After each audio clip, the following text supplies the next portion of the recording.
Sa tunga sa kasaysayan, miturok ang paglaom. Ako si Turfy, usa ka iro nga nakakaton nga ang kahoy dili lang tanom kung dili paglaom. Karong Arbor Day uban sa mga kaubanan nato sa Cebu City Environment and Natural Resources Office ug ang atong mga partners sa National Museum of the Philippines Cebu, among gitanom ang mga kahoy nga lumad sa atong yutang natawhan.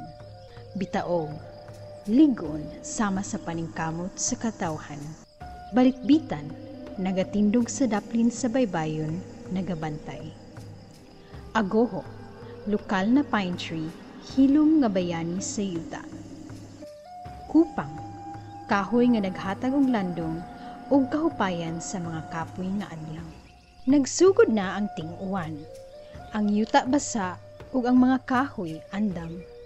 Ug kami nagtanom dili lang para sa karon